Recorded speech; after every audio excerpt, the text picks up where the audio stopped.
Hey guys, what's up? Once again, mp4podcast.com, and there's a couple stories I do want to talk about. They do seem pretty interesting. First off, I want to say this is Virtual Fighter 2 for the Sega Genesis, and this is a 2D game. Believe it or not, Virtual Fighter is actually a 2D. There's actually a 2D version. Actually, it is a damn good port for 2D. Also available on the App Store, in case you guys are interested in playing it. There's a couple stories I want to talk about. So a few of them, Nintendo is not going to allow Blinding Isaac on the 3DS because it has a religious content to it, and basically, I believe that the mother hears that she has to sacrifice her son, so Nintendo didn't want to have it kind of be interpreted that this was about maybe God or something like that. Now, I do know there have been other problems in movies where they kind of worked around the question of God. And one of them was, I believe, Star Trek 4 or 5. Now, that's the one I'm talking about, is when Spock meets his brother. Spock's brother, of course, he's a full, he's a Vulcan, but he's a full Vulcan. But he released his emotions, so he's kind of like a human. He can laugh, he can cry, all those types of things. And him and a bunch of other Vulcans and some other people, I guess, they go to this part of the galaxy where there's alien, and he's kind of like per se to be a god or something like that. But they didn't really call him a god; they called it something else. But you got the point. This thing was pretending to be God, and he was, a phony pretty much. So they had to be really a little bit careful when they made that Star Trek movie, and nobody really got upset about it because they didn't call him a god. But you can kind of see where Nintendo's having this type of problem with the Blinding of Isaac. Now, if you know anything about movies, you do know Kevin Smith had some problems with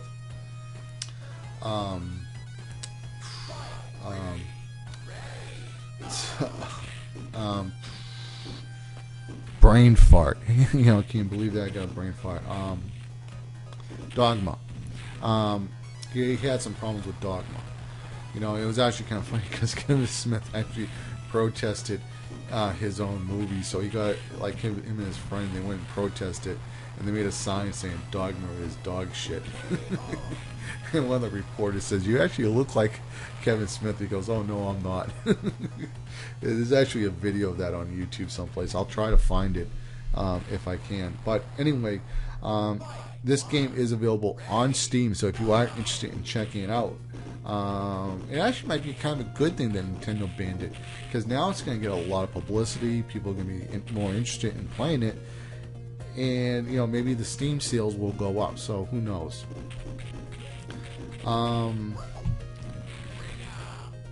Hollywood wants to use gaming DRM to protect HD movies.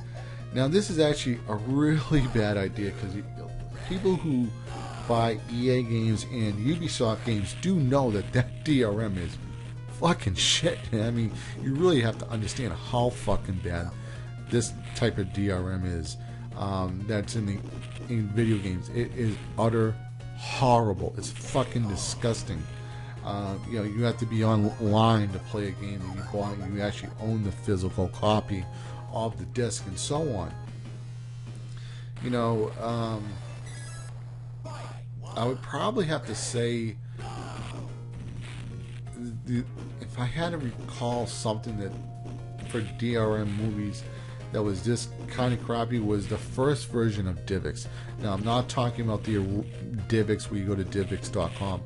I'm talking about the Circuit City DivX, okay? And basically, you would buy movies for like $6, all right? You would get the disc. It would be pan scan versions. They didn't really have a letterbox. And basically, you would put it in your DivX DVD player, and you could watch it for 48 hours. And then after that, you had to pay like $20, and then the machine would let you play it as much as you want, but you couldn't take it over to somebody else's house. But once a month, the machine had to dial out to verify the machine, or something like that.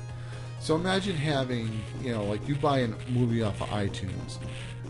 You have to authorize your machine or your files once a year, but with this type of crap, imagine if they start selling movies to iTunes and Amazon, or Xbox or PS3, and you have to be online every time you play it. That's just crazy.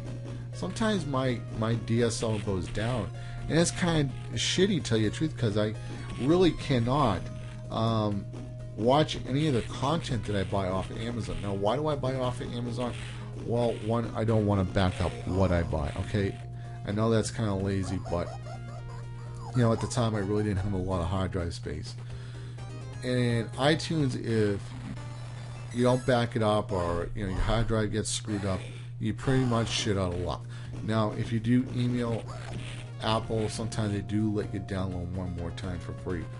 But other than that, it's crap. Now, I do know that Apple doesn't have some type of cloud service, but it's 5 gigs. Amazon, you can buy all you want. Xbox 360, buy all you want. And on the PS3, if you do buy from Voodoo, it's unlimited streaming. So that's pretty much good. But I can tell you this. The PS3 has had a new type of firmware update that if you rip movies now, specifically new titles, that there's something in the audio file, so when it streams from your computer to the Xbox, PS3, then it will detect a audio file that the human ear can't hear, and it will actually stop the movie from actually playing. Now that's pretty damn crappy. Now, why do a lot of people want to rip their own movies? Well, it's very easy. People don't want to have shelves of 10,000 DVDs and start looking for movies. I probably have about 300-400 movies. I don't know, I haven't actually done a count, but I can tell you it's a pain in the ass when you want to find that damn title. And putting it back in alphabetical order is sometimes a pain when it gets all mixed up. And a lot of times I kind of like to break down my movies by action, comedy, all the categories. But I'm running out of room. I actually know somebody who actually throws away the DVD cases and just puts his movies in a book. So what they have to do to get people to buy movies, it's very easy. One, get rid of DRM, alright? Get rid of DRM, or, if you're too stupid to get rid of it, at least leave it the way it is. I mean, Amazon overall is not too bad. I wish iTunes had unlimited downloads of what you bought in case something happened. But I really believe the best thing is what they do with MP3s. No DRM on it. There is some type of DRM on the iTunes MP3s and maybe on the Amazon ones. And it's basically only used in case, like, let's say I buy a song and I upload it to some website and somebody downloads it. If the record company found that download, they can determine where it came from. I'm okay with that. I mean, so people know not to upload it and share it and stuff like that. That's actually probably the best DRM, even though all DRM does suck. But if they did that with movies, where the movie will play on any device, blah blah blah, you don't have to check it in. But if you upload it, it could say, okay, it was uploaded by mp4podcast.com. All right, so I'm not going to upload a video file that's get me in jail or something like that. So that's probably the best thing to do. But all this other stuff, authorization, your machine has to be online. Now, the only time I believe your machine has to be online to get your content that you bought, unless if you're streaming it, all right, like I am in a Roku box, I buy some stuff off of Amazon from time to time because it's not on DVD or Blu-ray. I just stream it when I want to watch it, because I'm too lazy to put it on download it on my hard drive and all these other problems. All right, moving on. The other story I want to read about is why video games are good for your kids. This goes on to talk about that kids learn how to management things such as in World of Warcraft and communication skills. Now, this can actually be a good thing or a bad thing. Now, a lot of people talk about social media and how people are communicating and blah, blah, blah, which is a good thing, but sometimes people get a little bit, I want to say, they don't leave the house that much. I do think video games do have a part in education, such as games as puzzle games. I think puzzle games keep you sharp and witty. You know, you're able to figure out problems like that. And actually, there was a game I was playing for a couple of days on the Android device with those little balls, Bubble Buster, whatever you want to call it. It makes you think a lot. I mean, how are you going to beat this and all these other things? And once you learn out the pattern, I mean, you get really good at it. I think some historical games could probably be good. I know I learned a little bit more about World War II from the Call of Duty series, from Call of Duty 2. Haven't played Call of Duty 1 that much.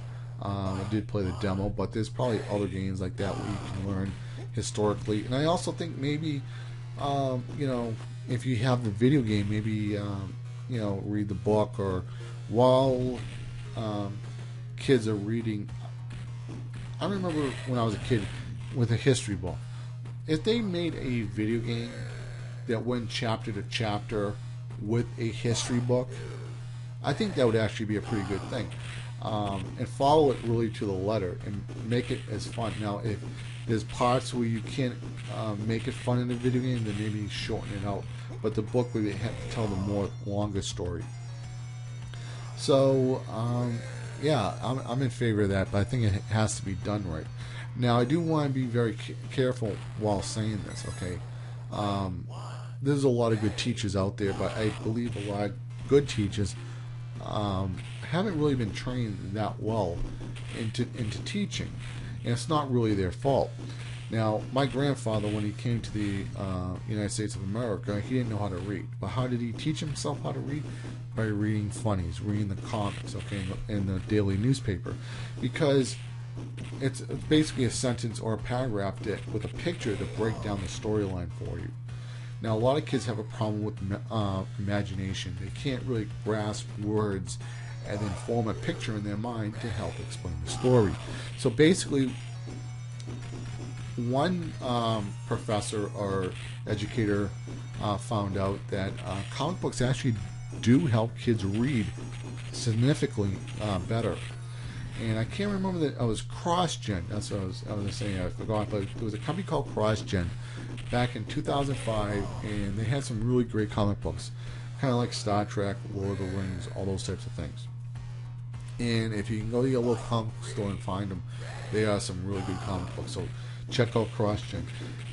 And they found out that kids who had reading problems, who read comic books, were able to read the comic book, but then actually see the breakdown of the story. Now, one of the problems with getting kids to read is sometimes they only have one picture in the book and maybe 2 or 3 paragraphs, but sometimes their imagination gets lost around that way. Sometimes it's one picture for a chapter or every couple of pages. It's not enough to open up their imagination. So basically, your imagination is on training wheels with comic books. So there's a lot of good things about other, forms of education that, for some reason, I think educators are a little bit too old-fashioned, or sometimes they're a little bit out of touch. So let's see if there's anything else I want to talk about. Todd Howard wants to talk about the importance of mods and how they are better than DLC. Now, I do have to agree with this, that mods are still being developed for StarCraft, Quake 3, and many other games, and I do think they have a lot of value.